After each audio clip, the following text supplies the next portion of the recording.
我疯狂舔了校花7年，下雨给他送伞，下冰雹给他当盾牌。结果当我鼓起勇气向他表白时，却被他无情拒绝。莫雨晴，我喜欢你，喜欢你整整7年了。你是个好人，但是我们不合适。舔狗舔狗，舔到最后一无所有，别人都拒绝你了还舔，真是个不折不扣的大舔狗。但是以后不会了。更好的还在后面呢，我们都没准备庆祝，你知道吗？因为不管成不成，都不是你配不上他，而是他配不上你。不愧是好兄弟，等会出去把这些玫瑰花分给路上的小朋友吧，别浪费了。年纪小的孩子们应该很喜欢这个。哎，我就说了吧，就光你这性格，谁跟你在一起不舒坦？更别说你其他条件也不差。我要是女的，我都得拽着你去领证。兄弟，你好像你不会是弯的吧？开玩笑的，走吧，陪你出去散散心。江超说完，便拉着刘托尼往校门外走。你俩认识这么久，要是真喜欢你，他早就答应了。别再折磨自己了。不追了，这3个字用尽了他全身的力气，释然中隐藏着无尽的悲伤。真不追了？我用半条命换来的大彻大悟，但凡我回头看一眼，我都该死。嘿嘿，托尼，你能想通真是太好了。人生有几个7年啊？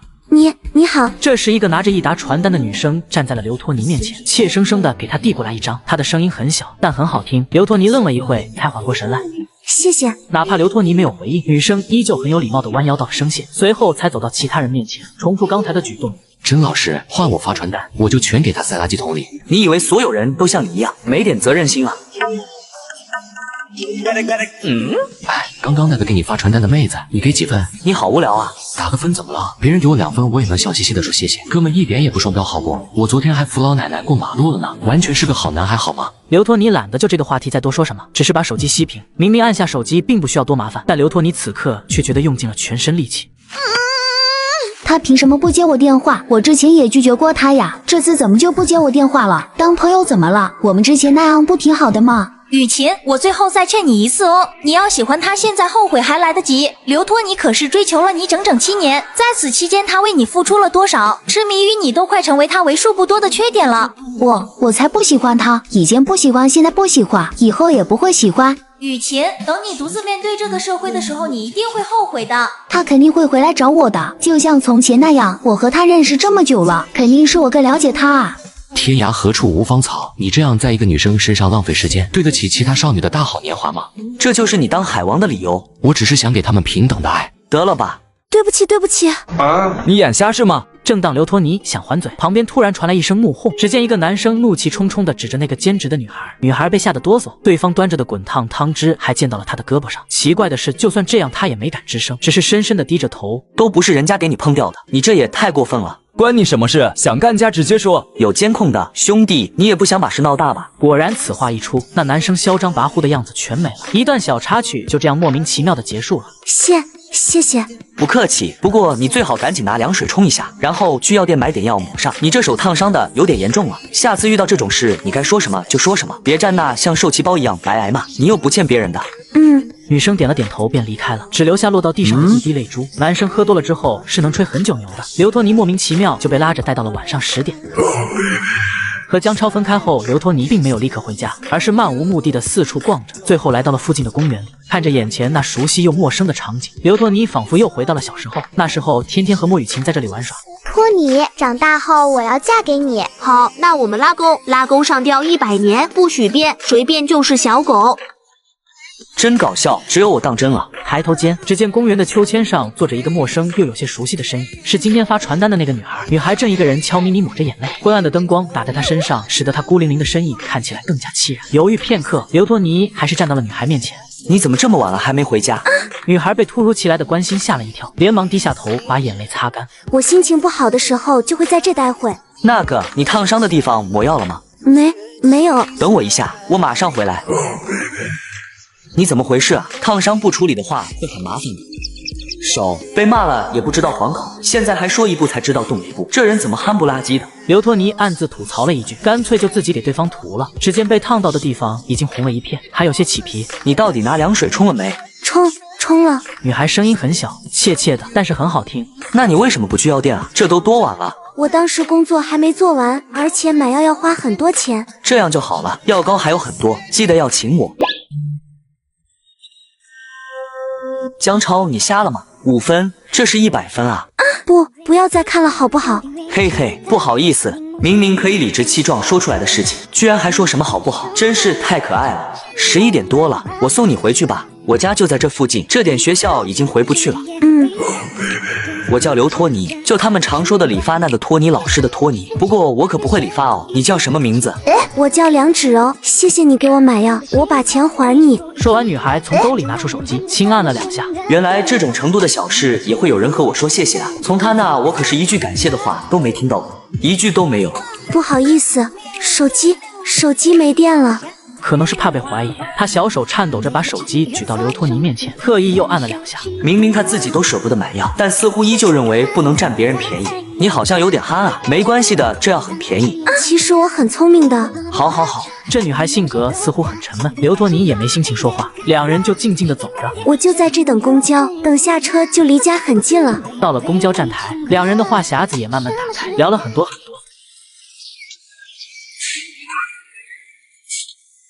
梁芷柔转头刚要说话，就看到刘托尼摇了摇头，随后便上了公交车。买药的钱我一定会还你的。刘托尼看到着急起来声音才有些大的女孩，实在觉得好笑，只是笑着摆了摆手，随后便打车回去了。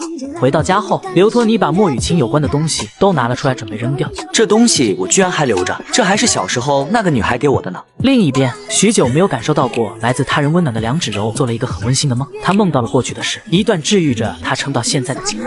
你为什么不开心嘞？因为爸爸得了治不好的病。这种时候最好转移一下注意力。你要不要玩这个泡泡机？只要按一下就可以飞出很多泡泡，很好玩的。我没有钱，买不起这个。幸亏我有2个，咱俩一人一个哦。可是我只看到哥哥你只有一个啊，另一个在家里呢，比这个还要好，所以我不想拿出来，省得他们给我玩坏了。哥哥你叫什么名字？我是背带侠。对了，这些糖果也给你，总之你难过的时候就吃颗糖好了。给你这个，这是我自己做的手链，妈妈说要礼尚往来，我不能白拿你的东西。男孩刚想问女孩的名字，就被一个穿着名牌的女孩给拉了过去。半梦半醒的梁芷柔轻轻地给身旁憔悴的母亲盖好被子。她之所以报考这所大学，就是因为想再次来到这座城市。由于还没上课，不断有人陆陆续续走进教室，进来后都不约而同的先看看刘托尼，再看看莫雨晴，仿佛还想继续吃瓜一样。你小子把他联系方式删了没？成，你还没当够舔狗啊？为什么还没删？我放下也要时间的，7年太久了，你当看小说呢？说删就删，我要能这么果断就好了，说明我这7年也没动过什么真感情。哥们给你介绍，我什么都缺，唯独不缺认识的女生，一天给你介绍一个，你能见到重样的算我输。你好无聊啊！你嫌弃我认识的轻浮，那让我女朋友给你介绍也行啊。我累了，让我歇歇吧，也许歇着歇着，爱我的人自己就来了呢。超哥，你认识刘托尼吗？我帮朋友过来找一下他，我现在就在教室门口，麻烦你喊他出来一下。你小子这是言出法随了吗？你有病啊！有妹子找你。刘托尼迷迷糊糊地走到了教室外面，一女生见有人走出来，便连忙凑到了他面前。卧槽，舔狗也配有春天的吗？刘托尼会唱跳 rap 还会篮球，这条件有人表白太正常了。哼，你好。学长好，我是梁芷柔的朋友，她现在在兼职，不好请假，托我来问问你什么时候有空，她想亲自谢谢你。她也是这个学校的？我们都是会计学专业的。这样啊，我下课就有空。那我就让她在图书馆门口等你喽。不知为何刘托尼觉得这个女孩在坏笑，这是传说中的姨母笑吗？我叫林淼淼，学长再见。再见，还能这么巧？那她为什么不住校啊？行了，别看了，人家都走了，不是表白的。关我什么事啊？哼！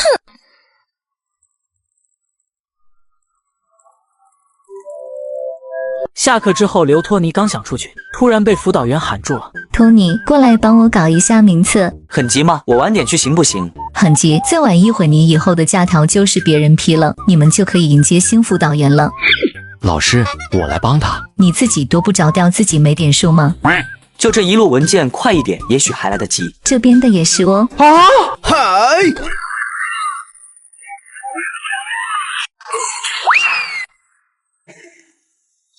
！4月的天比女生的心情还要善变，今天可以是28度，阳光明媚，明天搞不好就是个位数的温度。不过这也让刘托尼紧绷的心放松了些。都这么久了，还下了雨，梁芷柔应该不会再等我了吧？比起放鸽子，他更不想别人一直干等他。辛苦你了，托尼，剩下的我自己弄就好了。我这有雨伞，你。刘托尼虽觉得正常人不会一直在那里，可毕竟自己已经晚了1个多小时，必须得去看一下。到了图书馆门口，只见那个女孩怯生生站在那里，偶尔一阵风刮来，雨水就会落到她身上。每当有人从她面前走过，她都很不好意思地低着头让开。等人走了后，又继续回到那个相对显眼的位置。抱歉，我被辅导员喊去帮忙了，你怎么还没走？我要等你啊！突然下这么大雨，很冷的，我都迟到1个多小时了。正常人都会觉得我放鸽子了吧？更何况我这样子很不礼貌的，你应该直接撂挑子走人才对。我答应过你的，而且我们说好了呀。刘托尼此刻心情更复杂了，不知道是开心多些，还是愧疚多些，可能更多的是心疼。怎么这么旱啊？那你为什么不去里面？这里刮风雨就到你身上了。我怕你找不到我。这一刻，刘托尼不知道该说什么了，整个人愣在那里。原来真的会有人等我吗？原来不是所有人都像莫雨晴一样，只要我晚到一小会儿就会走人啊！就在这一瞬间，刘托尼感觉心中的某样东西突然就融化了。因为别人一句话就肯冒雨等别人快2小时，你怎么傻傻的？我不傻的。还不傻呢？我总觉得就算把你卖掉，你还能替我数钱。你不是那种人，当时只有你帮了我。不许再谢我了。那我请你吃饭。刘托尼刚想拒绝，又发现女孩正深深低着头，手里反复捏着衣角，他心里暗骂了自己一句。啊哈哈，看来我的肚子有他自己的想法。走吧，我要好好宰你一顿。刘托尼知道，如果自己不接受这个女孩的谢意，恐怕只会让她更加自卑。刘托尼觉得有趣，听说要宰她一顿就当真了，怎么会有人这么好骗？周围人比较多，刘托尼就伸出手轻轻捏着梁芷柔的袖口，一起慢慢往前挤。这食堂人太多了，而且又贵又难吃，咱们出去吃吧。好，你想吃什么就去吃什么吧。可是我没有伞。他来的时候还没下雨来着。刘托尼看了眼外面密集的雨，没事，等会就有了。老大，我在图书馆这边，速送2把伞过来，收到请回答。叫爸爸就给你送，你记得自己也带一把，我要跟女生出去吃饭。等着，为父这就给你送来。江超效率很快，没几分钟的功夫就来了。给你，我先溜了哦，你小子好好表现。怎么就一把？另一把突然坏了。将就一下喽。两人站在同一把伞下，逐渐汇集到了人群里。就这里，梁芷柔抬起头，最先进入视线的是一家装潢很好的火锅店。我们进去吧。不是那，是这。谁大中午吃火锅啊？这家店开了20年了，我小时候经常跟我爸来这里吃。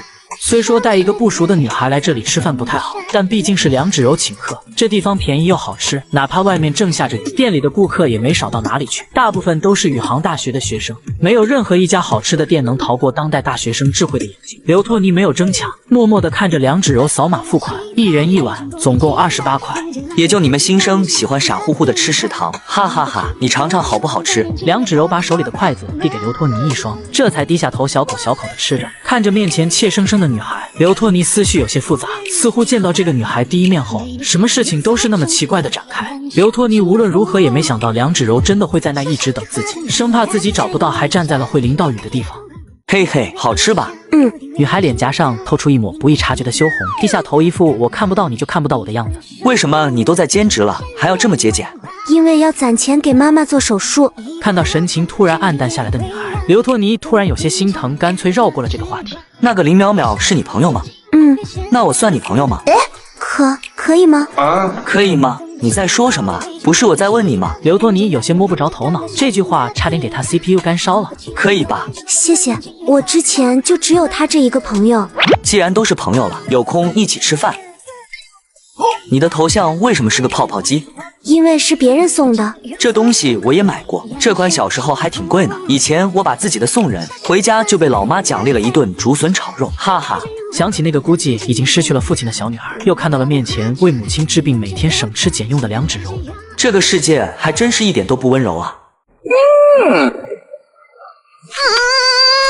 怎么这么多人？刘托尼平常帮我买饭也要排这么长的队吗？柳岩倒是觉得没什么，但莫雨晴已经对排队这件事抵触的不行，人非常多，各种嬉闹声不说，还有很多没素质的外放土味视频。食堂人都不在食堂吃就是了。两人来到那家熟悉的餐馆，进来后发现了刘托尼的身影。只是他对面正坐着一个和他完全不同的女孩。他没有和刘托尼抱怨自己碰到的各种不开心的事情，只是自己默默在那吃着，时不时抬头看看刘托尼。刘托尼则是一直拖着下巴看着他。为什么他们看起来那么要好啊？刘托尼为什么要和我以外的女孩子吃饭？他一直以来只会跟我在一块的。莫雨晴愣了许久，只觉得心里闷得厉害。被托尼看着的应该是我呀，他的温柔这些年来都只属于我一个人。柳岩发现的要比莫雨晴晚一些，当他想要拉住莫雨晴的时候，已经迟了。哎，你在干什么？如你所见啊，有什么问题？你不是喜欢我吗？那你为什么还要跟别的女生一起吃饭？这就是你的喜欢？我之前是喜欢你，没有错，但是我后面也说了，以后不会了。是你拒绝的我啊！你当时只给了我2种选择，要么继续给你当舔狗，要么朋友都没得做。如你所见，我选择了后者，因为我累了。听到刘托尼这冰冷的语气，让他莫名有些想哭。他搞不懂为什么，但是眼前就是突然变得模糊，泪水不停在眼眶打转。行啊，没问题。你就算跟10个女生一起吃饭也和我没关系，只要你开心就好。所以你来指责我的理由呢？你自己也说不出来吧？我们现在连朋友都不是，同学你管的有点多了。看着刘托尼冷漠的神情，莫雨晴一时间不知道怎么还嘴，只是抹着眼泪。刘托尼没有任何动作，坐在那默默看着他。梨花带雨啊，原来好看的女孩子哭起来真的是这样的。妍妍不在这吃了，我们去买酸菜鱼。酸菜鱼就在东食堂，我们刚从那里出来。那我们再回去。别急啊，你爱吃的关东煮在这附近。刘托尼给我送饭一直都是这样来回跑的吗？雨停了，阳光照在身上暖洋洋的。刚才的场面似乎超过了梁芷柔的理解范围，女孩这会一直低着头一言不发。刚才那个是我追了整整7年的女孩，没有得到一点回应，我还是坚持了整整7年，是不是很蠢？为什么给我这个？因为我不想你难过。以前有人跟我说过，难过的时候吃颗糖就好了。刘托尼无论如何都没想到，这2天最能抚平他难过心情的一件事，居然是有人给了他一颗糖。话说你为什么要住外面？咱们学校宿舍还是很便宜的吧？要照顾妈妈。这样啊，你等下去哪？我送你。不用了，我还要去兼职，很远的。梁芷柔捏着衣角，看着刘托尼的影子，虽然不知道为什么，但她总感觉此时那一刻有种似曾相识的感觉。兼职也可以送啊，我下午又没什么事，这是大3的快乐，你们这些大1新生理解不了的。刘托尼送完梁芷柔之后，又在外面逛了逛，散了下心，直到夜里才回到寝室。你说托尼和校门口遇到的那个妹子有没有搞头？吃个中饭到现在还没回来。你误会了吧？我觉得你这样太看不起托尼了。早点走出来不是挺好的吗？我真怕他在一棵歪脖子树上吊死。老大，你怎么跟个老妈子一样？哦，你小子跟妹子待到这么晚？哪有，吃完饭我俩就分开了，之后都是我自己待着的，别瞎猜好吗？说完，刘托尼爬到了床上。晚上好。他看不到吧？应该看不到吧？别回我，千万别回我，求求你了。梁芷柔极期盼着刘托尼能无视掉这件事，不要给自己发消息，又因2人之间聊天页面的空白而难过。梁芷柔吸了吸鼻子，很快平复了心情，准备给母亲洗脚，在浴室的镜子前反复确认自己看起来没有任何反常后，才端着洗脚水来到了自己母亲萧寻芳面前。萧寻芳前几年患上了神经性疾病，双腿几乎失去了知觉，父亲小时候因生病也早早离开了他们，家庭的重担自然也落到了梁芷柔的身上。小柔啊，不想着给妈妈治病了好不好？妈瘫着都习惯了。不行，那要不然把妈妈送回老家去，在这开销太大了，我复查也贵，到时候你一个人在这压力能小很多。不行，我真的能照顾好自己的。你长大了，该有自己的生活，妈留在这里以后影响你嫁人的。不行。女孩的声音开始带着哭腔，手上的动作也停了下来。妈不说了，妈不说了，咱娘俩好好把日子过下去。萧寻芳再次注意到女儿手臂上的一小片红，又想起女儿那晚带回来的药膏和纱布，她的心中有了几种猜测，也有了些期盼。毕竟女儿之前发高烧都舍不得去看病买药。小柔，你这真的是自己不小心烫伤的吗？没人欺负你吧？没有的。那些药是你买的吗？朋友买的。萧寻芳有些了然，想起了那个来过自己家的可爱女孩，她的女儿好像这些年来只跟她提过这一个朋友，可能她也只有这一个朋友了。是淼淼吗？她真是个好孩子。不是刘托尼。刘托尼怎么听着像个男孩的名字？萧寻芳愣了一下，她多么希望自己女儿能有自己的感情，自己的生活。是男生，他和淼淼一样，人很好，只是刚认识的朋友。虽然梁芷柔嘴上没说什么，但萧寻芳从她刚才突然停了一下的动作，也大概猜到了些许。深夜，梁芷柔整理好一切，无力地躺到了床上，有些好奇地点开了手机的消息提示，瞬间就扬起了嘴角。早点休息，烫伤的地方记得抹药。托尼，快醒醒！你干嘛？哎呦！现在才6点，谁家大学生起这么早？帮我个忙，你替我去帮一下在准备节目的社团。这次百年校庆太忙了，我是真的折腾不过来了。你是人吗？找一个没从失恋阴影里走出来的人帮忙。别啊，不然到时候你还得再陷入失去我的阴影。怎么听起来怪怪的？叫声好听的我就帮你。衣服完事，我请你吃海鲜自助2顿。我操，你来真的啊？真忙不过来了。叫你进学生会，叫你想考公提前磨练，傻眼了吧？也不知道从哪听的。我这不也混得还可以吗？雨晴学姐，不知道为什么我们要的道具和音响到现在都还没给，你有办法帮一下我们吗？我想想办法吧。莫雨晴不知所措地说着，心里却是很苦恼。虽然她挂着个班长的名号，但对这些事情可以说是一窍不通，一直以来都是刘托尼帮她的。对，你们别不好意思开口，后面你们缺什么就主动张嘴借。刘托尼搬着音响和抱着一大堆衣服的舞蹈社的副社长走了进来，不知道是莫雨晴先看到了刘托尼，还是刘托尼先看到了莫雨晴。总之，两人都愣了一下。反正记住，催归催，态度一定要好，伸手不打笑脸人的。刘托尼默默把道具和音响都弄进来，连上电脑试音，从头到尾没和莫雨晴说一句话。这都能碰到，真是见了鬼了。李思年，你真该死啊！刘托尼怎么知道的？他是主动来帮忙的吗？他还打算继续追莫雨晴。对这个猜测，他心里没底。虽然刘托尼确实帮了忙，但看在食堂的表现，他似乎是真的死心了。学长太帅了，谢谢你。刘托尼笑着微微颔首，应付似的说了句加油练习，旋即便转身离开。看着刘托尼的背影，莫雨晴有些许惊讶，这和他心里预料的完全不同。刘托尼离开之前，不仅没有来找他道歉，甚至没有跟他说话。你倒是快来道歉啊！还没等他缓过神，一个学妹就拿起手机小跑着追了出去。看着追出去的那个学妹，莫雨晴心也莫名揪紧。很快看到学妹神情有些落寞的回来，她不知为何又松了一口气。看到没？你可想好了，勾搭刘托尼的小白菜可不少。哼，不可能。操场内，远处有很多当众贴贴的情侣。你有对象吗？你就看。学长好。你好。刘托尼后退了几步，打量了一下面前的遮阳伞，才发现这里就是话剧社的集合地点。昨晚梁芷柔说要帮忙，那她应该也在这里。只见梁芷柔正认认真真的帮忙布置着表演用的各种道具，时不时拿手背擦拭额头上的汗水。刘托尼就坐在椅子上看着，打算看傻乎乎的梁芷柔什么时候能发现自己。都有人在休息了，你倒是偷偷懒了。你是不是傻？你是来帮忙的？你属牛的吗？你是话剧社的吧？梁芷柔应该是来帮忙的，那你咋在这摸鱼？我身体不太好，嘿嘿。说起来，你是来找梁芷柔的吗？你咋知道她在这里的？我不知道啊，我是来帮忙的。李思年有事来不了，你们这边有什么问题？学长，你来帮忙还在那坐着，我还以为你是来玩的。哎呀，你这不是有梁芷柔帮你吗？她对你可真好，兼职那么忙，还有时间抽空帮你。完事我要请他吃大餐的，改善我们的伙食。虽然都是干活，但这种环境和兼职不一样的，这也算放松。估计平白无故请梁芷柔吃什么，他不一定肯去。林淼淼这人还真是古灵精怪的。他很可怜，但很坚强。学长，你好坏啊！叫莫雨晴的那个学姐和梁芷柔，应该是咱们学校里最好看的俩人了。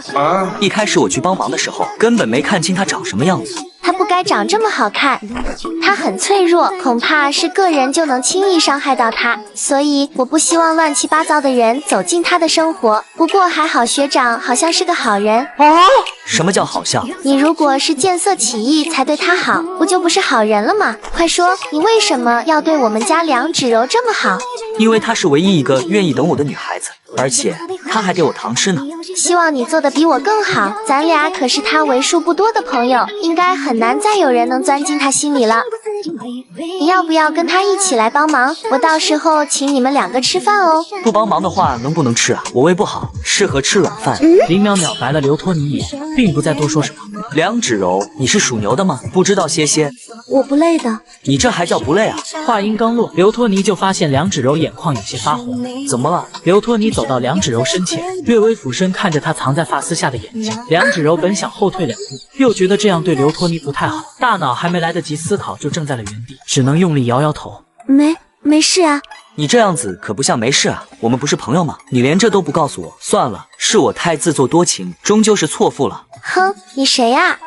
梁芷柔哪见过这俩人飙戏的场面，眼前忽的就蒙上一层水雾，一口气全都招了。因为中午吃饭钱花多了。梁芷柔像是犯了错的孩子一样低头复述着。话剧社的同学们都不咋排外，中午吃饭的时候非要拉着她一起，因为都知道她是林淼淼的朋友，她怕自己吃白饭加土豆丝让林淼淼难看，就没有像往常一样买最便宜的菜。然后她一顿午饭就莫名其妙花了30多，她已经在小心翼翼地挑着便宜的买，可是刷卡的时候还是被上面的数字吓了一跳。平常就算和妈妈一起吃，每顿饭的成本也不超过5块。钱是要省下来给妈妈治病的，她买的饭一点都没敢剩下，哪怕撑得她一阵阵想吐。梁芷柔，你饭量真大呀！重新想到这些，梁芷柔愈发感觉自己是个拿母亲治病用的钱享受生活的大恶人，眼泪又在眼眶里打转。看着正憋着眼泪的梁芷柔，还有同样眼眶有些发红的林淼淼，刘托尼无奈地站在一边抓了抓头发。一群傻子啊！大家出于好心的，都是我。你是最笨的那个，心眼还那么好，在当傻子这方面已经没人可以超越你了。梁芷柔听得很是不好意思地微抿着嘴，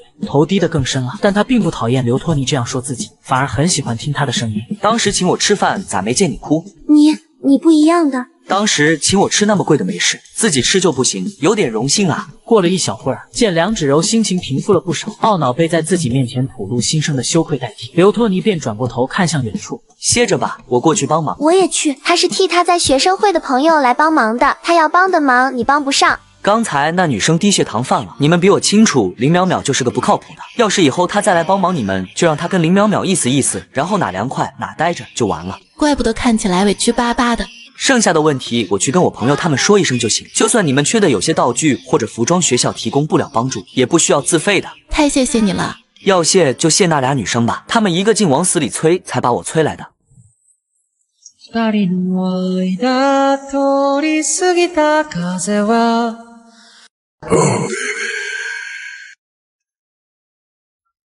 我给你煮了粥，你要不要尝尝？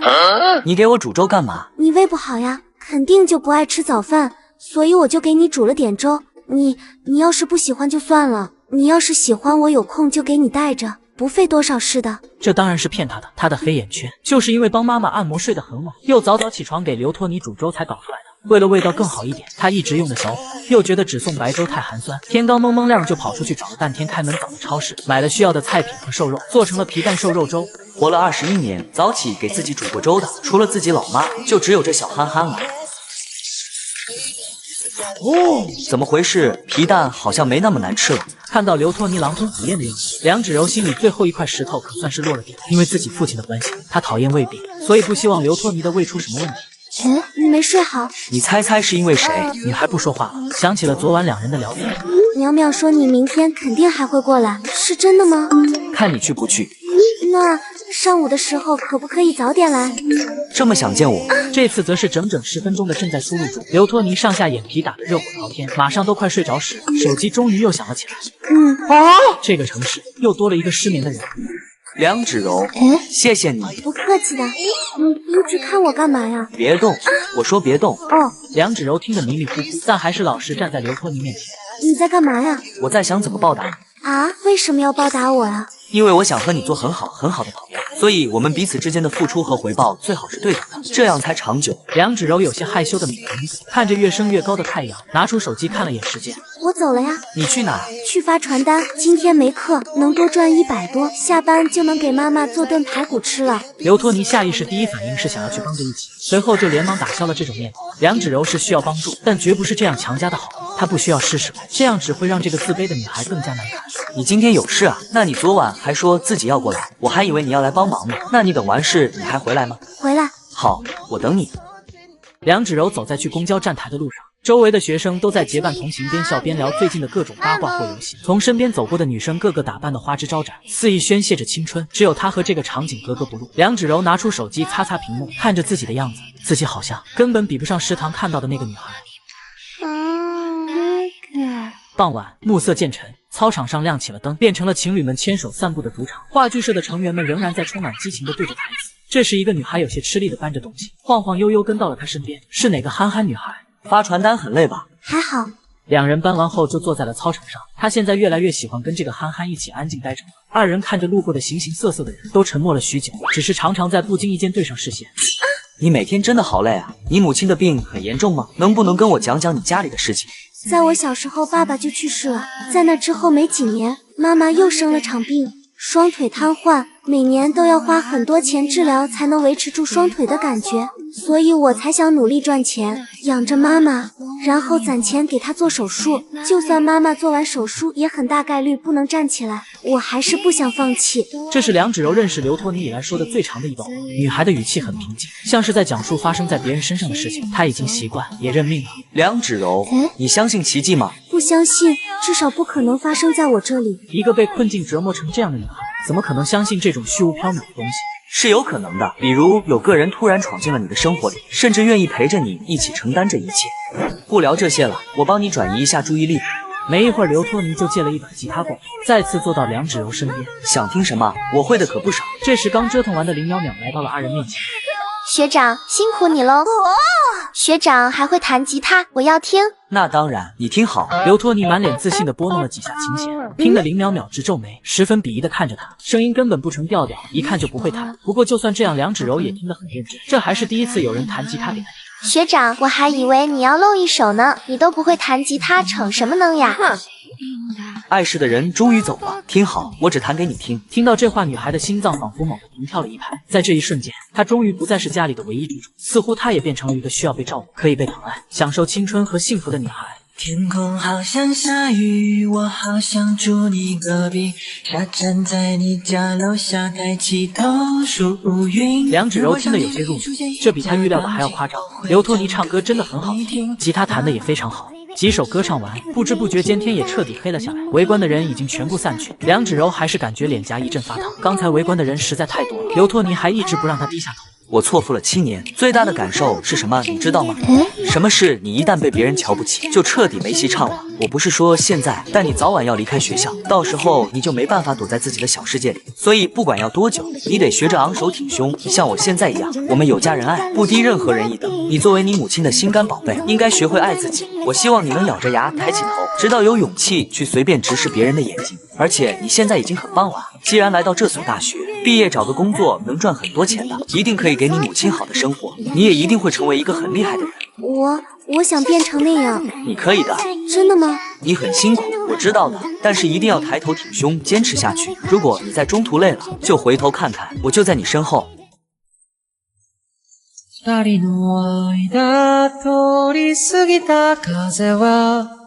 听到这话，梁芷柔瞬间就怔在了那里，一时间不知道自己在想些什么。这一刻，她似乎开始愿意相信未来了。哎，你别哭啊，我唱歌有那么难听吗？真的吗？当然了，我会一直看着你的，所以你可不能辜负我的期待。你是不是要去火锅店兼职了？再弹最后一首，然后我送你过去。我自己去就。需认真听。哥哥。雨晴姐，刚刚跟你表白那个男生喜欢你很久了吗？看着好像都不是第一次表白了呢。不知道啊，没印象了。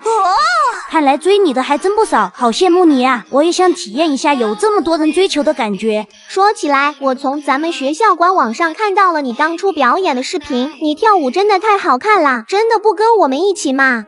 学姐，你怎么了？难道他俩还有什么不得不说的故事？不能吧，当时他俩不是一句话没说吗？他明明是为了我才学的吉他，他是因为我喜欢才去学的呀。坐在他身边的应该是我才对，凭什么给你听？过往的画面不断浮现在莫雨晴眼前。当时他只是刷视频的时候说了一句感觉会弹吉他的男生好帅，刘托尼第2天就开始学了。但是现在他开始弹给别的女孩听。如果说在食堂那次相遇只是让他感到不适，这次则是真真正正给了他一种刘托尼要被别人抢走的危机感。雨晴姐，你没事吧？没事。我们走吧。晚上我们吃什么？附近新开了一家河底捞，要不要去尝尝？你们去吧，我得回家一趟。你不跟我们一起吗？下次吧。今天我妈从国外回来，本来就是想着跟你们逛2圈就走的。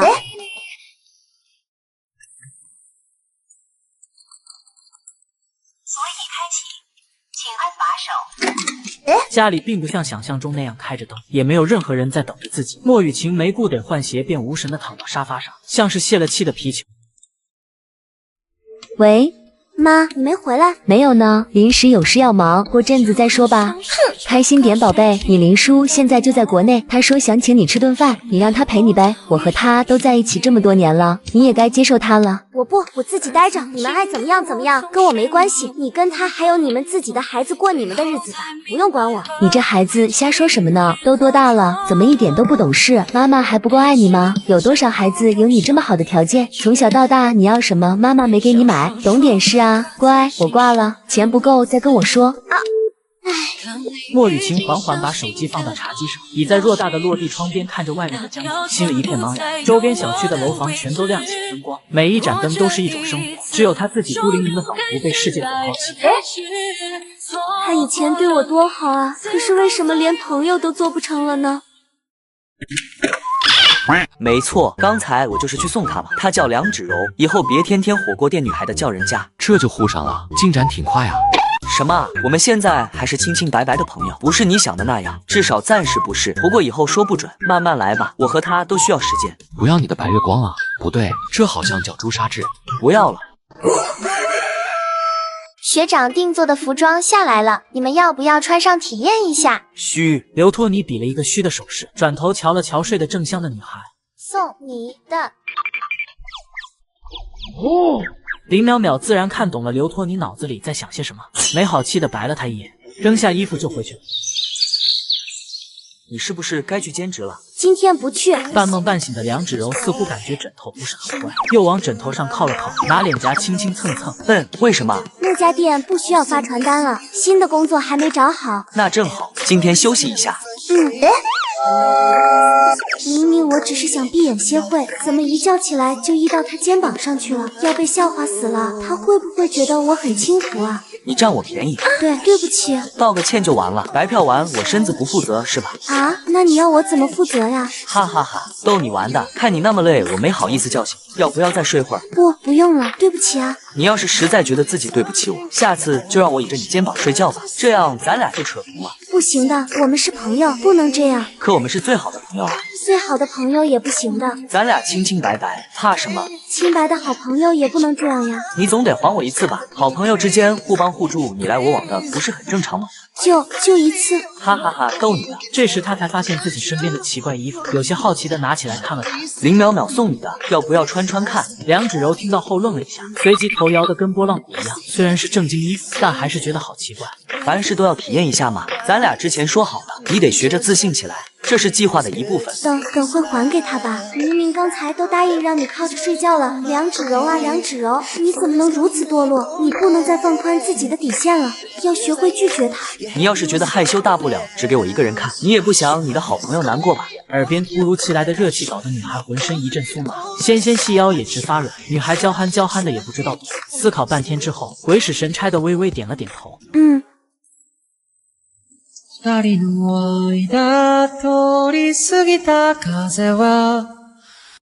你在门口看好啊。放心吧。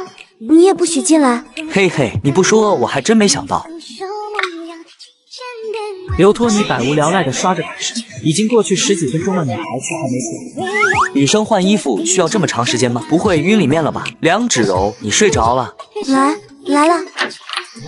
这也太好看了吧！拍张照吧。啊，不要吧。梁芷柔明显吓了一跳，本能的后退了2步。这是计划的一部分。我把照片发你绿泡泡了。好，那我可以把这衣服换下来了吗？不可以哦。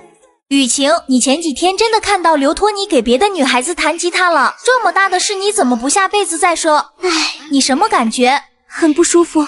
那你还嘴硬个什么劲？你真对他没感觉，应该不在乎才对。追你的人那么多，你在乎他们有没有跟别的女生在一起吗？你再这样下去，就老老实实看着刘托尼跟那个女生进展越来越快吧。到时候你还能看到他跟其他女生拥抱 kiss， 然后再等等，你就可以准备参加他婚礼了。不行，他不能跟别的女生在一起。我再想想吧。你就可劲嘴硬吧，劝什么劝？犯贱，好言难劝，该死的鬼！我对他真的很不好吗？想听实话，很伤感情咯。实话实说就行。实话实说啊，你欠他的。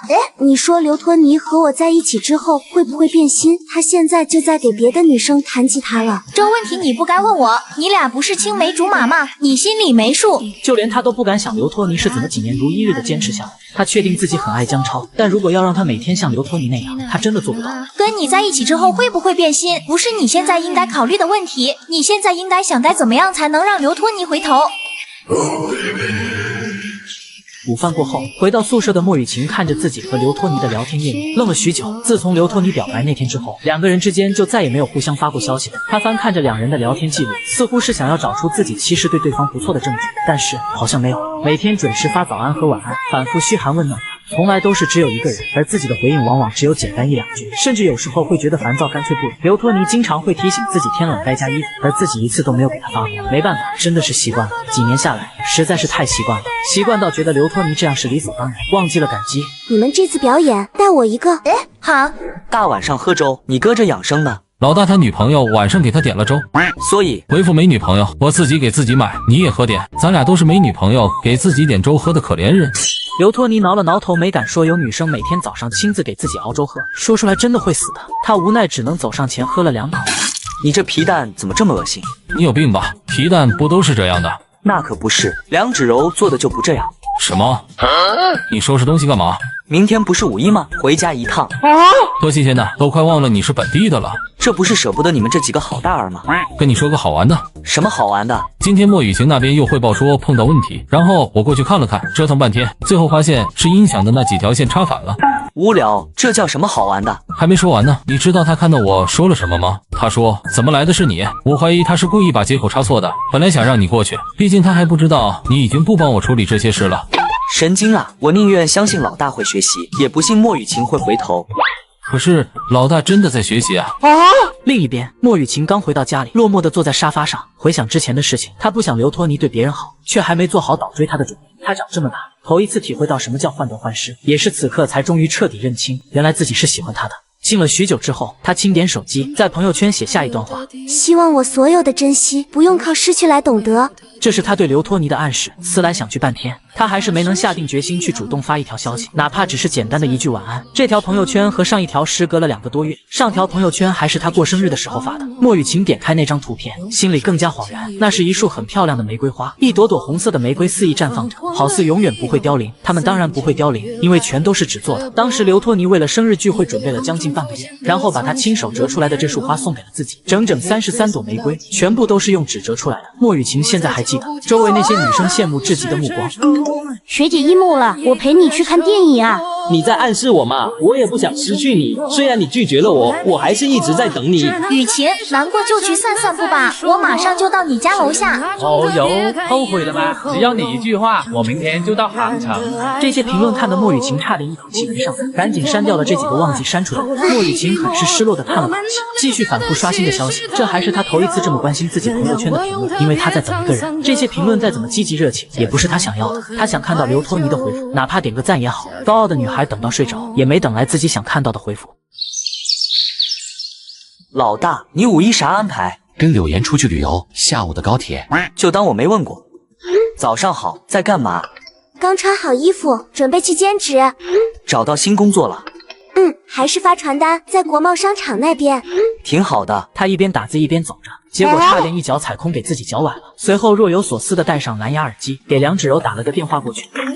喂，我刚才跟你打字聊天，差点把脚崴了，吓我一跳。还是打电话跟你聊会天吧。对不起啊，没事吧？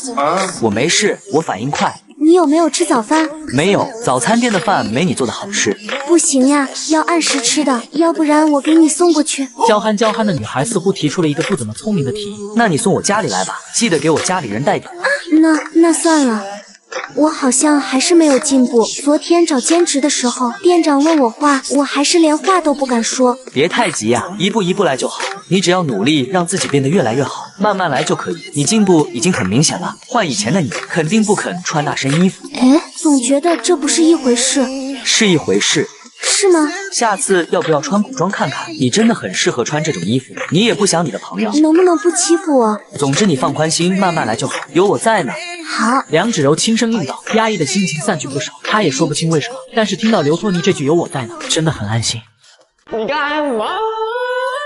小黑子，开庭的时候带上你的手机。小霞，我跟你说啊，你这教育方式真的有问题，这孩子就得往严了管。哥，你回来啦！这是你家的小子啊，都长这么大了。小尼叫二姑。二姑。刘托尼挨着妹妹坐下，这时候他才注意到坐在这个二姑身边的男生看起来只比自己小个1-2岁，很木讷。和表面功夫做到极致的妹妹不同，这男生全程不说话，也不看手机，就在那呆呆的坐着，很难想象已经是个大学生。见对方没有打招呼的意思，刘托尼也乐得自在，拿出手机就问梁芷柔在干什么。看到自己哥哥带了头，刘默也开始有样学样，刷起了鬼畜视频。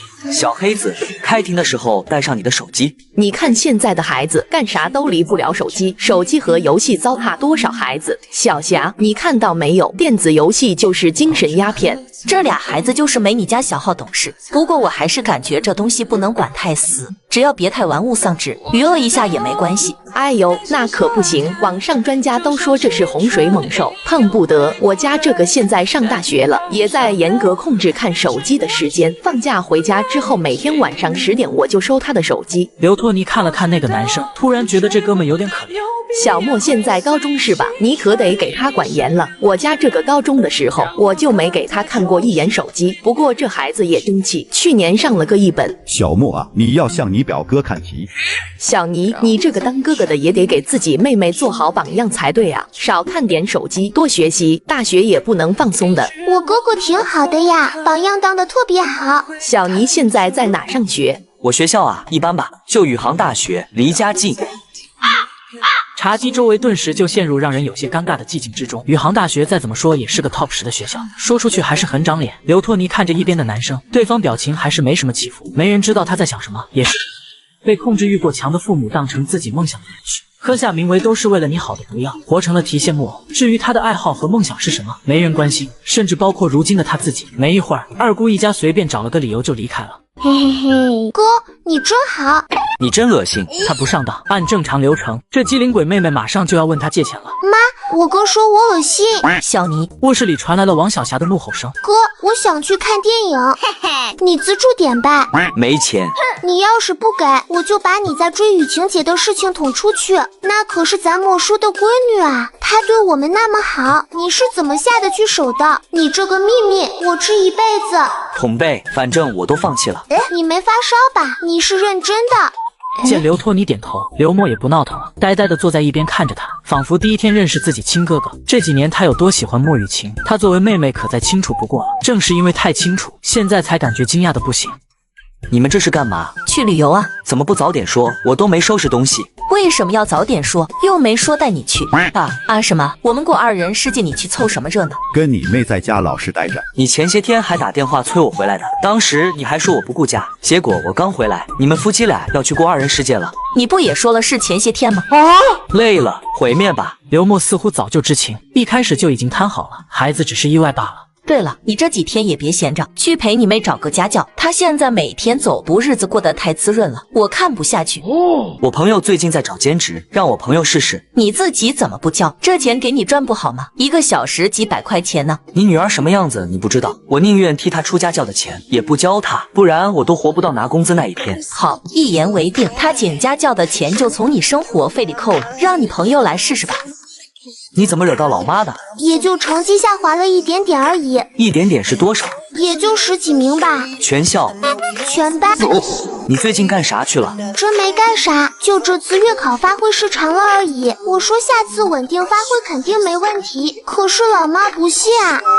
等等，你那个同学男的女的，你不会为了你们之间的友谊而牺牲我的色相吧？首先没人看得上你，其次是女生，最后老妹，你是真不要脸啊！我从小到大第一次从哥哥口中听到莫雨晴之外的女生，到底是何方神圣？哥哥又是为何突然放弃追求莫雨晴？到底发生了什么？短短几秒钟的功夫，他已经脑补完了一部充满爱恨情仇的电视剧。你跟雨晴姐到底咋了？今天我累了，明天陪你看电影、逛商场，然后你老是跟妈说愿意让我同学教你，反正你又不是真的需要家教，谁教你都一样。摆烂了一整天，又熬了半宿的夜。第2天中午，刘托尼才收拾衣服准备陪妹妹出门逛街，收拾的同时也没忘给梁芷柔发个消息。你今天也要去国贸商场那边兼职吗？几点下班？我找你说点事。啊，你要说什么呀？我现在知道我动不动就是跟谁学的了，总之是很重要的事情，必须当面说。我6点下班。那到时候我去接你。好，只要拿出一整天的时间陪刘墨逛逛，不仅可以让自己妹妹开心，还能给梁芷柔找个轻松点的兼职。到时候刘墨每天多花点时间学习，大妈也开心。刘托尼感觉这个买卖还是很划算的，反正待在家也就看看书、打打游戏。很快两人也来到了梁芷柔兼职的国贸商场这边。虽然他早就做好了心理准备，但怎么也没想到假期的时候商场能有这么多人。哥，我要喝果茶。好，我给你买。哥，等下我要买条新裙子。买。刘托尼半死不活的走着，任由刘墨把他拉来拉去。哥，你看那边奶茶店那里，那边有一个穿着玩偶服的人在帮着一起卖奶茶，长得像雪人一样，走路晃晃悠悠的，还挺可爱。快过去看看。多大的人了？他俩走近的时候，这只雪人也注意到了他们，看到女孩很是亲密的挽着刘托尼的手，雪人猛地顿住了。你好，我要2杯手包葡萄。低头看手机的刘托尼抬起头，发现这只雪人正一直在看着自己。你好，雪人这才连忙点点头，把刘墨的单号递了过来。真是只高冷的雪人。梁芷柔是不是说今天要在这边工作来着？我这半天把这几层逛遍了，也没看到梁芷柔这号人。哦，妹呀，咱妈啥时候回来？不是说了后天吗？你咋突然问这个？没咋，差点忘了。过了一会儿，拿到果茶之后，两个人便转身离开。再见哦。刘墨朝可爱的雪人挥手告别。不管里面的人长相如何，女孩子对一切可爱的东西天生就有好感。哥，你一直看着吉祥物干什么？大人的事情小孩子别管。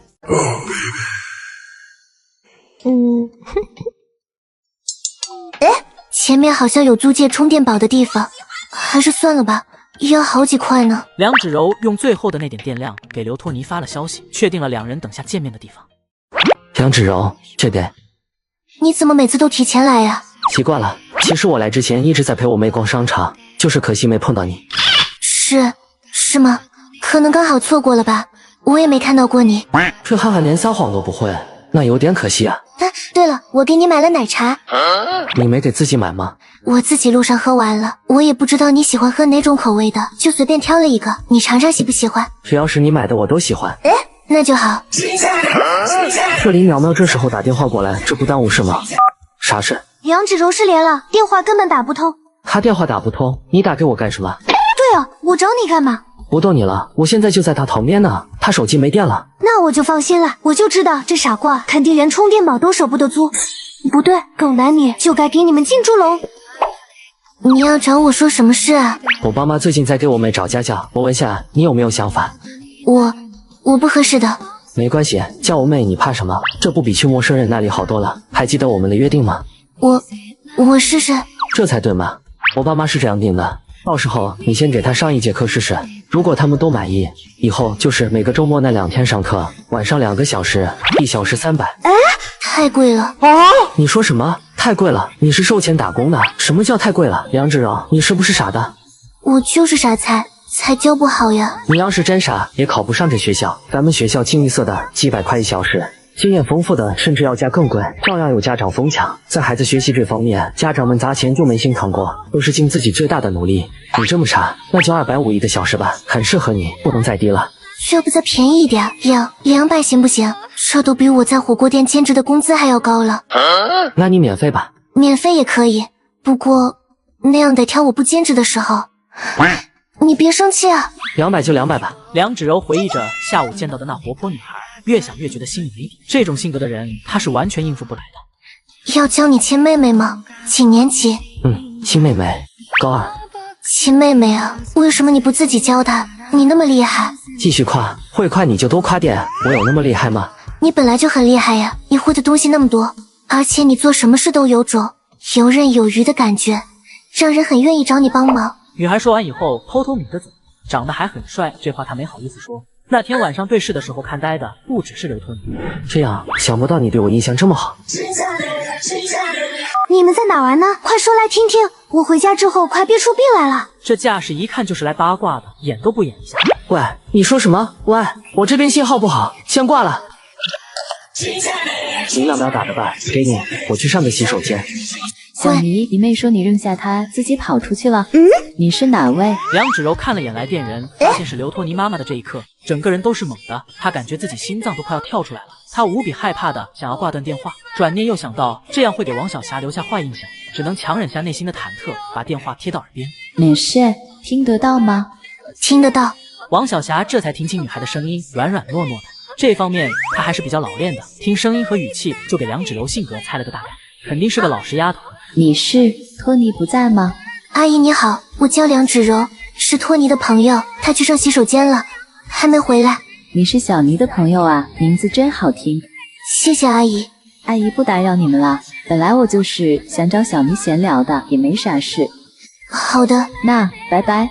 阿姨再见。梁芷柔静静的等待对方先挂掉电话，听到挂断的声音，她深深吸了一口气，感觉自己终于又活了过来。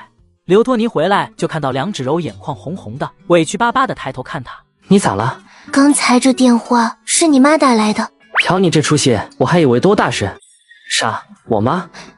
你们说啥了？刘托尼终究还是淡定不起来，虽说要请梁芷柔去当家教，本来就得介绍给老爸老妈，但现在性质就有些不一样了，主动介绍和被查岗发现根本就不是一码事。听梁芷柔一句一句的复述完，刘托尼也稍稍放下了心。你发传单这个兼职是日结吧？那你就休息2天吧，刚好备课。好。总感觉你会不听话，梁芷柔，你可得分清轻重缓急，到时候只要你教得好，1个小时就能挣出来你1天的工资，到时候就不用发传单了，这实在太累。等你家教当得越来越熟，我就可以再给你联系别的，到时候火锅店的兼职也别做了，省得我不在场的时候又有人欺负你。梁芷柔再憨也听出了刘托尼语气里的认真和心疼，尤其是最后这句，一下子就击穿了他的心，眼前的水雾止不住的弥漫开来，直到视线彻底变得模糊。他第一次知晓，原来有人把自己的事情记挂在心上，是这么幸福的一件事，幸福到泪珠一颗颗的滚落下来，慢慢连成线，在空中变成脆弱又珍贵的宝石，落到地上又化作一朵朵水花。我先给你们打的预防针，他非常非常内向，不爱说话，你们等会尽量少问点问题。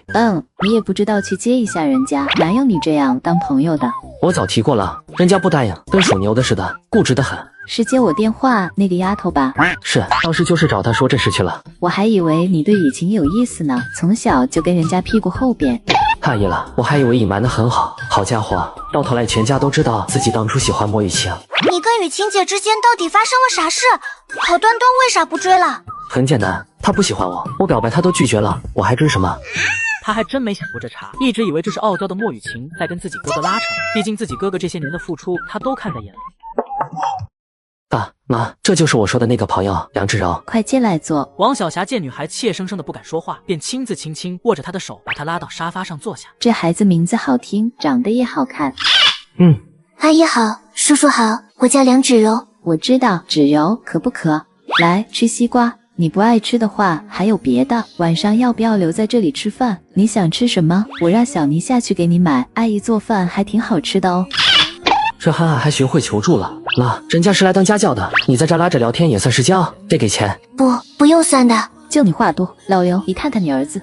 你儿子。梁芷柔倾听着这欢声笑语，心里泛起些许酸楚。自从父亲去世之后，她已经太久没体会过。妈，你再唠叨下去，刘默就该去学校了。小莫，带芷柔去你房间吧。这孩子是不是家境不太好？这年纪手上就有茧子的女孩真的太少了，至少在杭城太少了。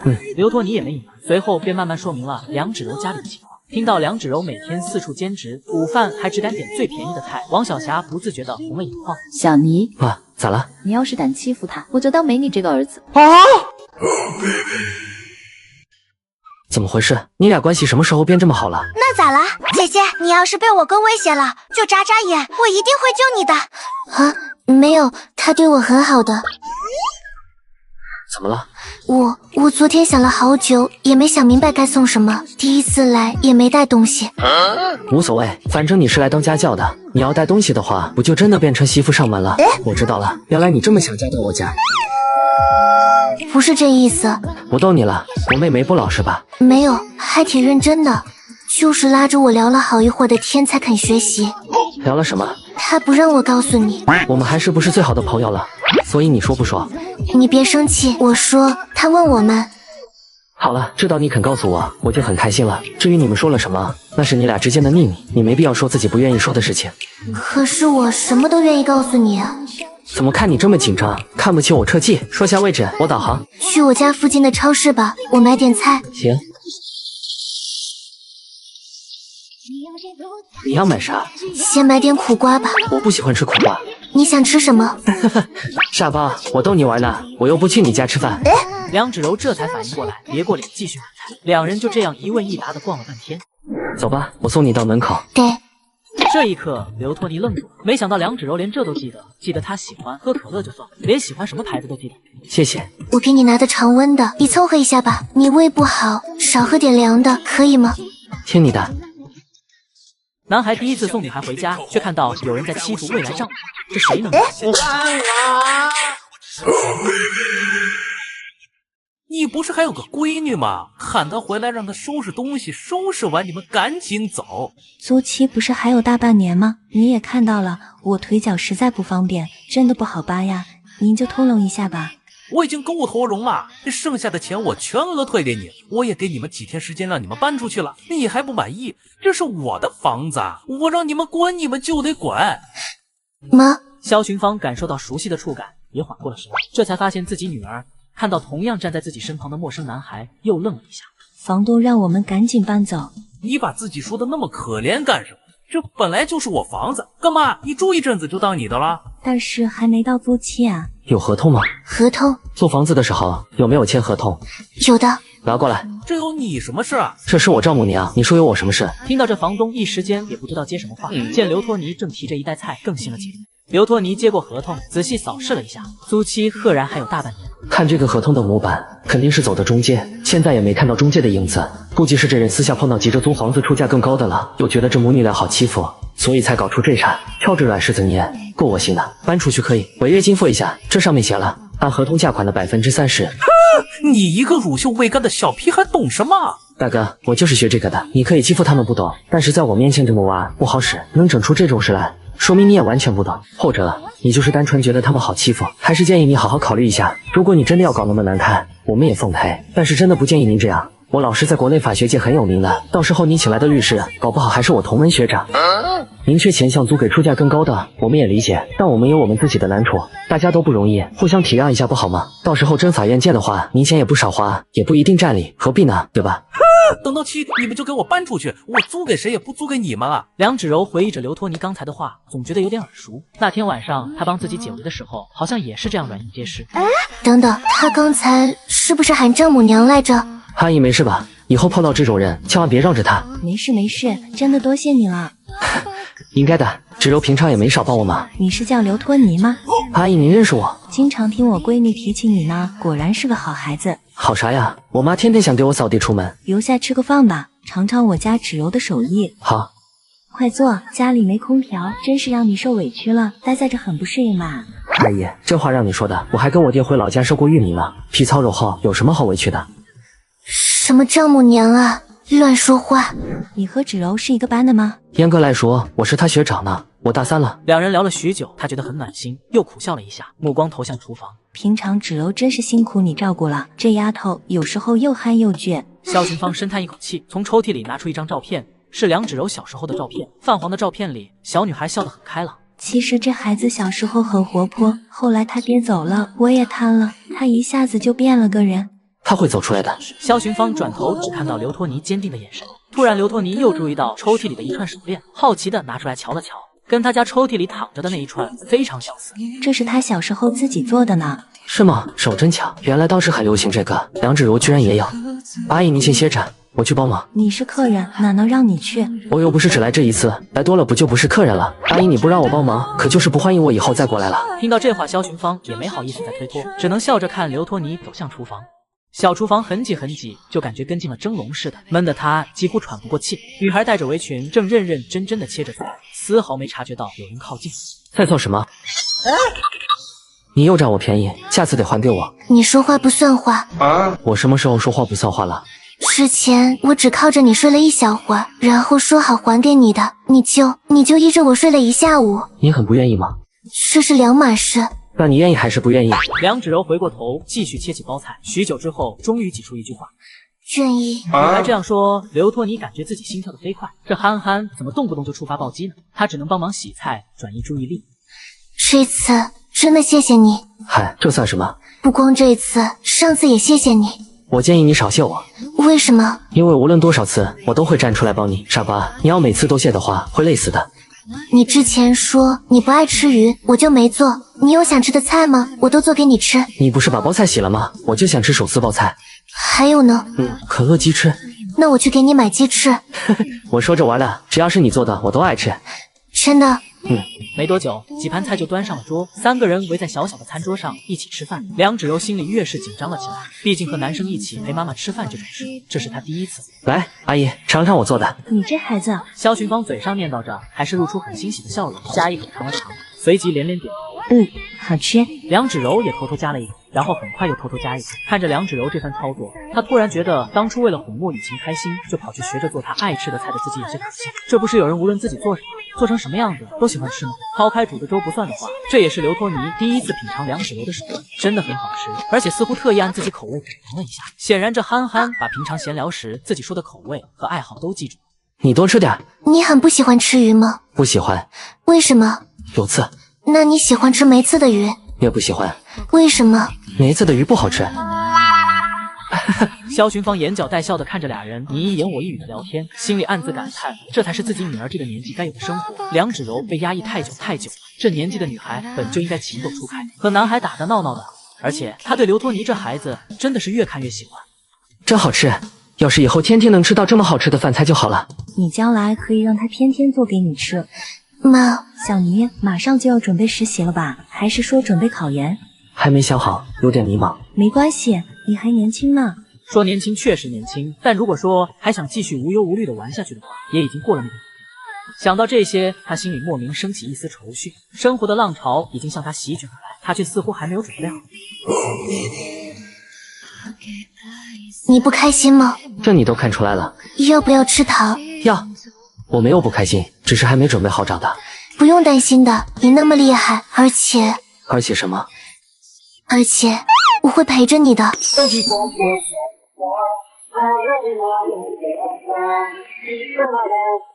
清澈愚蠢的大学生都知道，假期刚回家时的家人有多热情似火，几天后多了做冰霜。我回家第2天，我妈就恨不得给我扔出去了。哼，什么人呀！5一之前，她恨不得1天1个电话催我回去。行了，你这才哪到哪？这就是大学生的家庭地位，你习惯就好。5一之前，我妈也没少催我，可当我到家了，他俩却准备行李去旅游了，还不带我。林淼淼瞬间就笑出声，一旁的梁芷柔也愣愣的看着他，显然是没想到还有这种操作。果然笑容不会消失，只是转移到了我脸上。我也需要安慰，所以你能握住我的手吗？看看他。梁芷柔看着疼得疯狂甩手的刘托尼，微微抿了抿嘴。我去，你不会在心疼吧？你给我家芷柔灌了什么迷魂汤？她可是我的。我劝你不要多管闲事。啊，口男女，气死我了！傍晚，夜幕渐渐笼罩四周，燥热的空气变得有些阴凉。刘托尼刚一进门，李思年就凑了过来。这么精彩的视频，当然要配点饮料，边喝边看。我刚在抖音商城秒杀频道买的经典碳酸饮料，6瓶不到9块9，冰爽清凉解渴。点商城，进入秒杀频道，或者直接点评论区就能买，还有超多优惠券限时发放，抢到就是赚到，就在评论区先到先得哟。老大喝醉了。喝醉了？为什么？还能为什么？又说起他爹强行给他改志愿的事了呗。这件事一直是江超心里的一根刺，以他爹身为局长的关系，想给他的未来铺路也很正常，自然而然就会忽略掉自己儿子想要做什么。你能来事，快去哄一下。老大，你想干嘛？你本来的梦想是什么？我要创业，做游戏。游戏比起第9艺术，它首先就是个商品，既然是商品，它就有市场。你研究过市场吗？在研究。一番交谈下来，刘托尼本意是想安慰江超的，却没想到他全当真了。你去干嘛？去迈出第一步。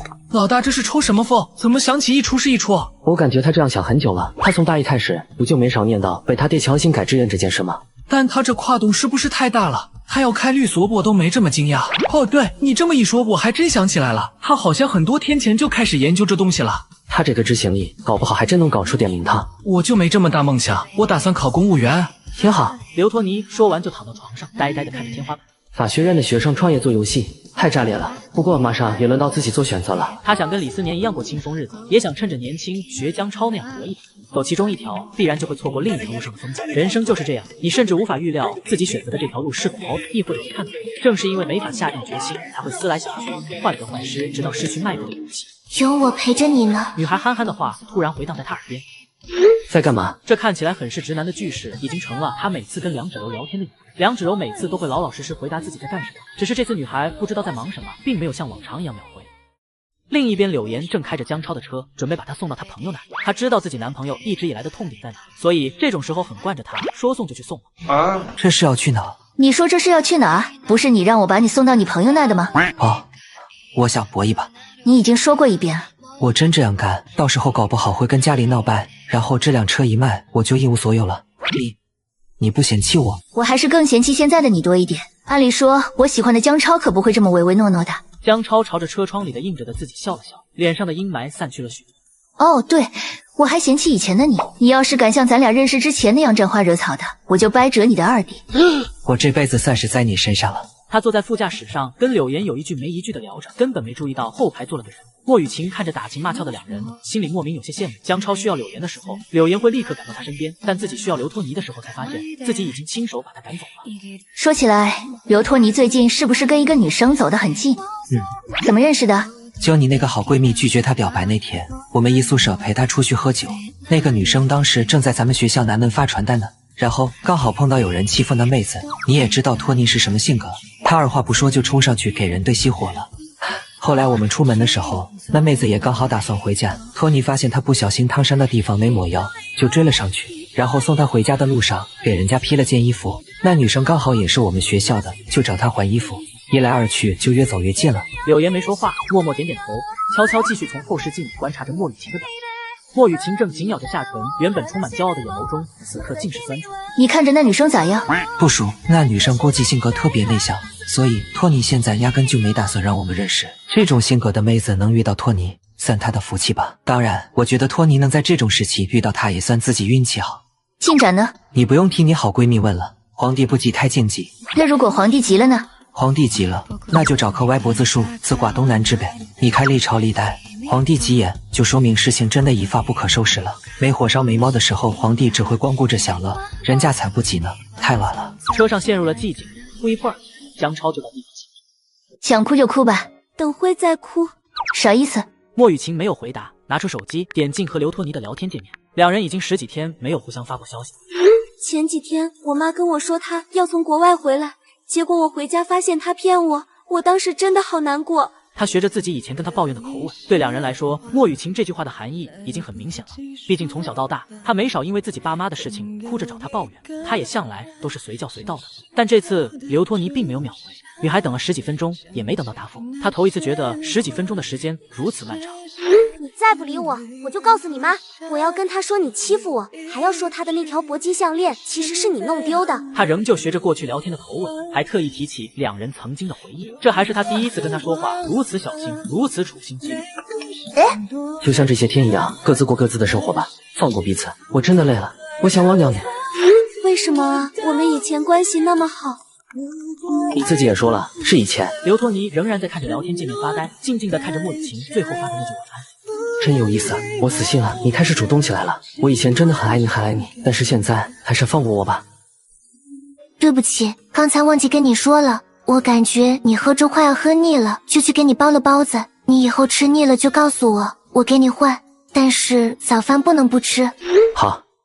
第二天，刘托尼来到操场上，准备看话剧社进行最后的排练。他到的时候，梁芷柔已经在那里等很久了。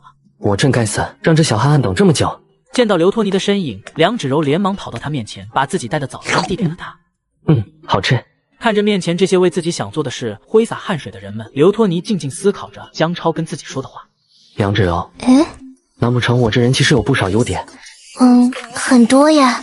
是吗？原来我这么厉害。虽然不知道这憨憨是不是在安慰自己，但刘托尼的心情一下子就好了不少。对了，今天周六，你该去当家教了，梁老师。这声梁老师听得女孩心里怪怪的，但又说不出到底是哪里不对劲。到时候我开车送你过去，完了再把你送回家。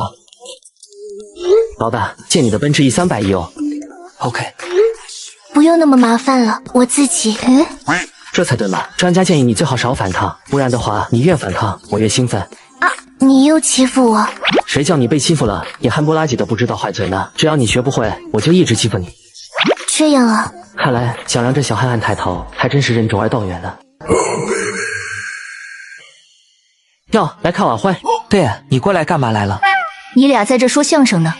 他这才看到坐在刘托尼身边的梁芷柔，微微怔了一下，没说什么，也没主动打招呼。看梁芷柔低着头，不好意思说话，刘托尼干脆也没主动介绍。你觉得好看吗？以前都没见过。看着对方认真又好奇的可爱样子，刘托尼不自觉笑了笑，但一想到面前的这个憨憨其实都没怎么见过世面，他又有些心疼。你渴不渴？我给你带了水。莫雨晴，女孩反应过来后没有说话，只是默默地拧上瓶盖，然后拿出纸巾帮她擦衣服上的水。谢谢。女孩抬起头就看到刘托尼柔和的笑容，一下子就心安了不少，哪怕她自己都不知道为什么刚刚心里好像堵了块石头。感谢话剧社同学们为我们带来的精彩表演，下面请欣赏舞蹈社同学们给我们准备的节目《大鱼》。莫雨晴缓步走到最前，刚向前微微抬起右臂，引起了全场的欢呼。莫雨晴，莫雨晴，莫雨晴。上将夜幕深深淹没，漫过天空尽头的角落。一支舞蹈结束后，主持人笑了。这真的是我见过最好看的舞蹈了。请问雨晴同学，你有什么想说的吗？首先谢谢大家喜欢，然后我要感谢刘托尼，谢谢你帮我那么多，谢谢你这么多年一直在我身边。习惯了你的好，当成理所当然，对不起，无视掉你的付出，真的对不起。我希望将来毕业晚会时还能看到你在我身边，可以吗？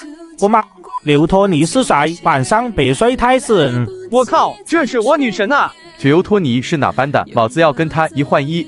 结束了，咱们走吧。莫雨晴刚到后台就被柳岩抓住了肩膀。会被发到网上的，雨晴，你疯了！我不仅没疯，我甚至觉得自己从来都没像现在这么清醒过。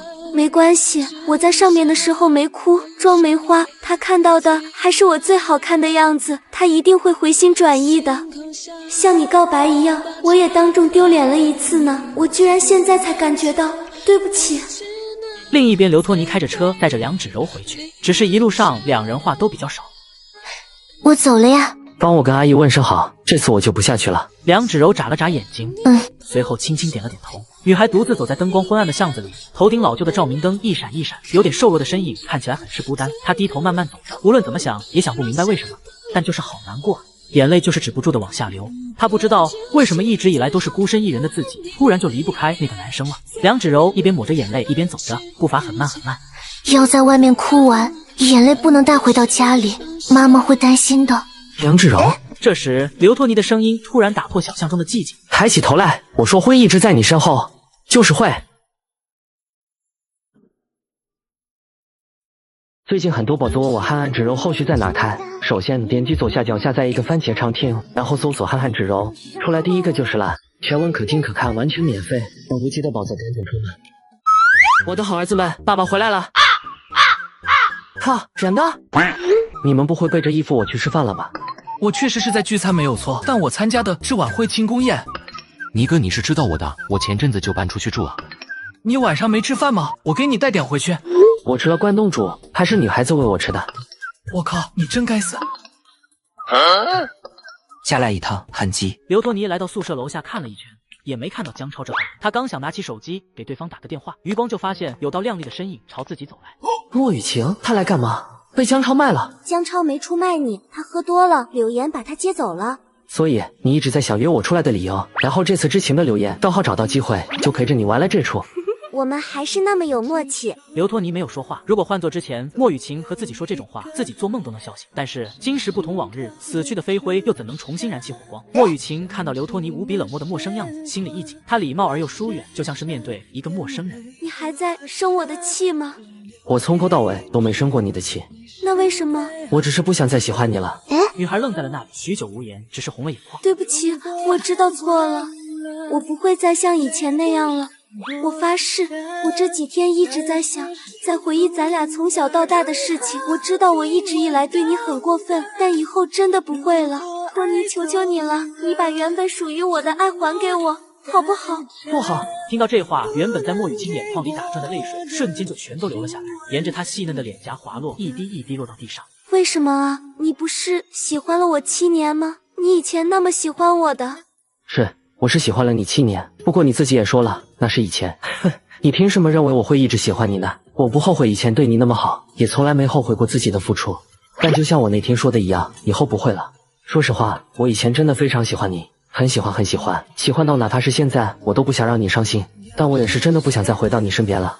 你懂我意思吗？我希望你开心点，然后我们各自过各自的人生。你让我回到你身边没有任何意义，过去它就在那里，我永远忘不了。你现在可能觉得媚婷接受了我的表白就没事了，其实不是的，那场告白只是我给自己这段感情画上的句号。我对你的喜欢早就被你亲手弄得千疮百孔了，所以那天你就算接受了，我们也回不到以前。这段话像是晴天霹雳一样，在莫雨晴脑海里猛地炸开，让她一阵发懵。我只是习惯了而已啊，我真的……他还想继续解释，却看到刘托尼把食指贴在了唇前，意思很明显，自己再说下去，他也不会听了他明白，这是再给他，也再给这段感情保留最后的提醒。深夜，柳岩死活打不通莫雨晴电话，便连忙从酒店赶回宿舍。刚到宿舍楼下，就看到莫雨晴正愣愣地坐在那里，双目无神。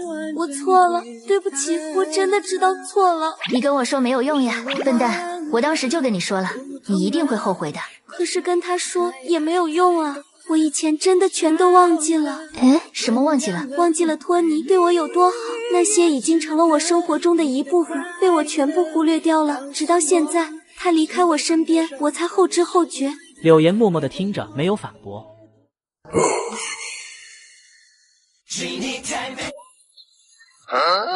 淼淼问我们晚上去不去吃饭，说是话剧社的庆功宴。你想去吗？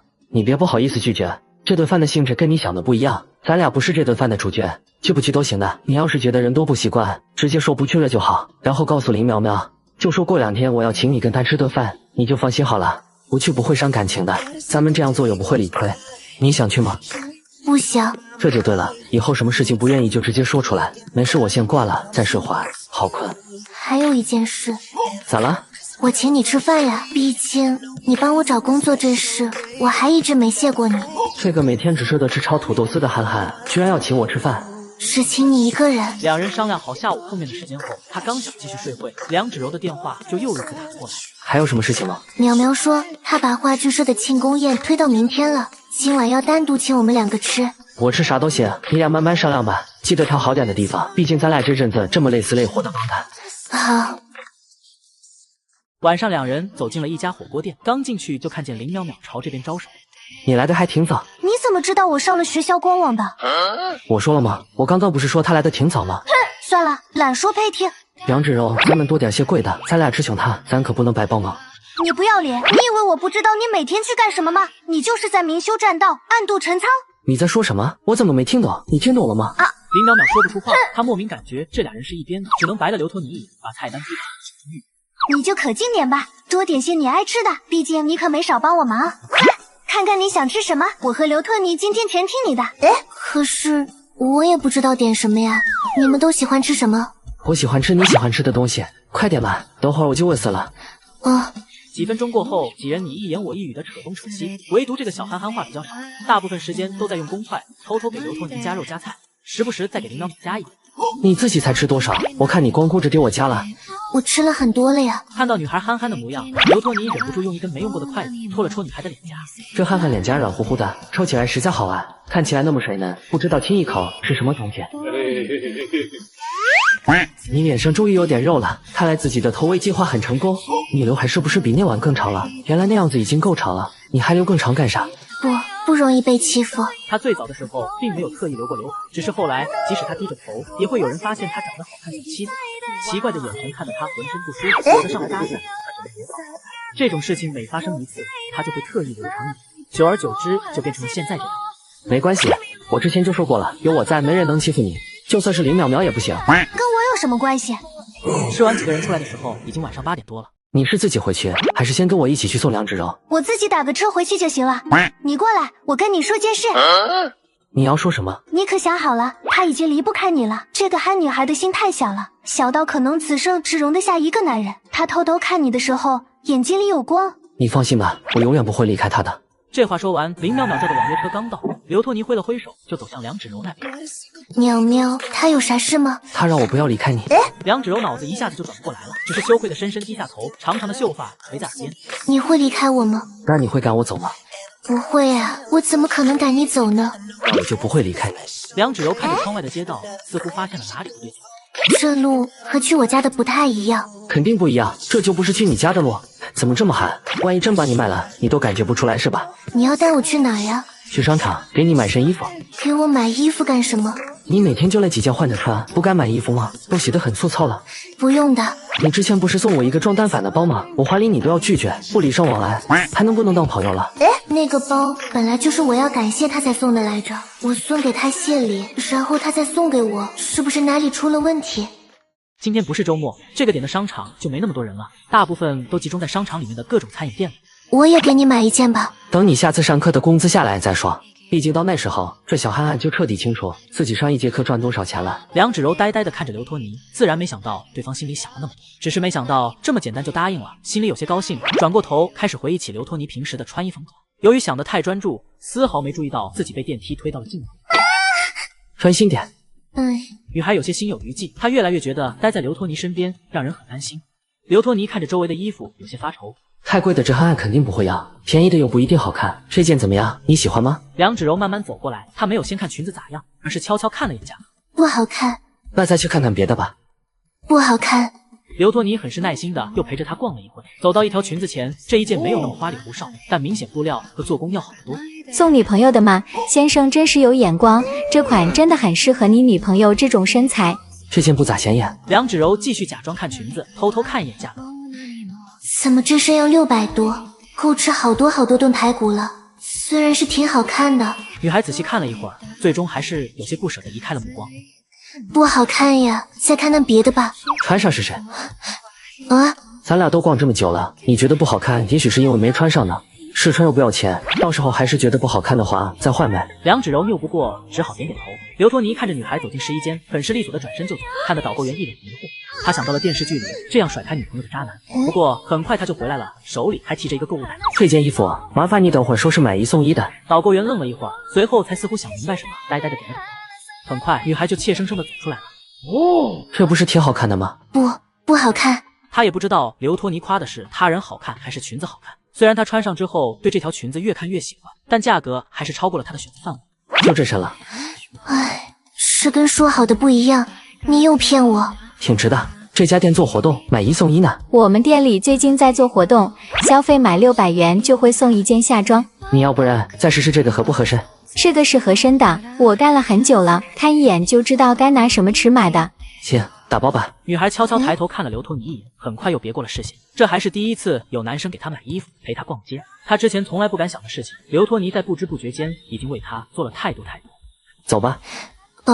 一路上两人都在互相打量，刘托尼时不时就会看身旁的女孩一眼。这身裙子实在是把梁芷柔被掩埋的气质提升了几个档次。没想到梁芷柔的腰原来这么细，身材这么好，真想搂着试一试。